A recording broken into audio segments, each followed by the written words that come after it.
Today I'm going to show you how you run a Nikon Z camera on external power for things like long exposures. It'll come in super handy and I'll show you what you need to do that. I'm making this video because when you want to take a long exposure of some star trails, for example, or something happening over a long expanse of time, you need extra power. The power battery capacity in your camera will not suffice and it will just cut off halfway through the project. Super frustrating. So this will help you out with that problem. G'day everybody, my name is Ralph Mayhew and what's cracking? It's great to be with you today. I'm stoked that you tuned in, and there's a couple of steps that you need. So first of all, first step, you need a battery. Put your battery into your camera. There you go. You need a battery. It won't work without a battery. Second, you need to open up your menu, go to Setup, USB power delivery, and enable that. If it isn't enabled, it won't be able to happen. Next, you take your USB-C to USB-C cable, and yes, it has to be USB-C to USB-C. USB-C plug into your camera, USB-C plug into your power bank, and away you go. You can't do it with a USB. That will frustrate you and you'll want to just do your head in. So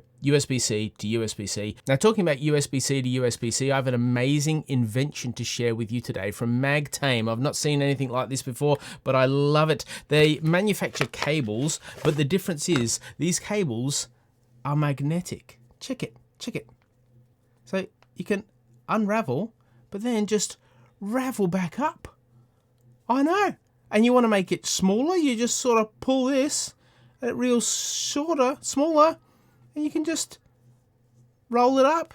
So it fits in your bag perfectly. It doesn't mean you've got cables going everywhere. You plug this in one end and that in the other end and it still holds. Now this particular cable that I have in front of me here is a C style cable and it's different to the O. You're like, what's the O? What's the C? Well, the C is flat. It's nice and flat. So when you roll it up, it ends up like this, and that may be a preference for you. The O comes in a nice little box like this. You pull it out and it's circular. See that? It's circular around that. It's like a tube. So you have your O and it rolls up like so. And again, if you want to just shorten it, you just put it all together and look, it sticks together. So you can have this plugged in and then that just holds like this as you plug it in. So good, right? There'll be a link in the description below. They're affordable, they're fantastic. You can actually put them together, so they'll magnetize together, so you can actually roll your cables up together into a nice ball. So it just saves you all that messing around. You know that messing around when you've got cables everywhere and you don't know what's coming and going? And then what's super clever is once you wind them all out, look at this. It doesn't hold the bend. It doesn't hold the bend, so it can be a nice, straight, flat cable that you can go skipping with, if skipping is your thing. Isn't that clever?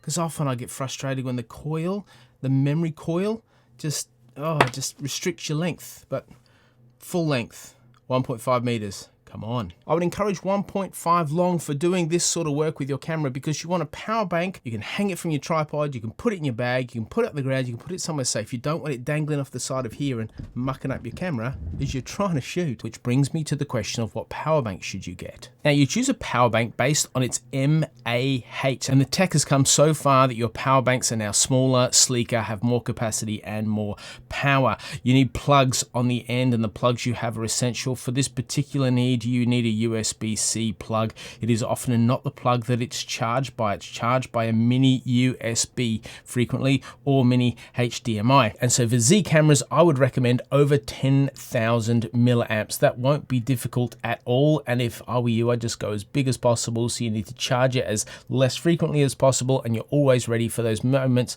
when you're like, oh, I didn't plan for this, but you did because you've got a bigger battery. So you need to have these in mind. And what you're looking at isn't just one recharge of a battery. Sometimes you might need the equivalent of 4 or 5 recharges. And then you need to balance out physical size, speed, display and other functionality, the amount of ports it has and what those ports are, and the size and weight of it. And there's a big expanse of different options, and I've put some down below that may or may not help you depending on what your needs are. I hope this has been helpful. It's all quite easy. You just need to know there's a couple of little key indicators and you're ready to go. Have a great week shooting long exposure, everybody. I'm keen to see your photos, so don't be afraid to tag me on Instagram, and I'll see you in the next video after you subscribe and you like, because I always forget to say that.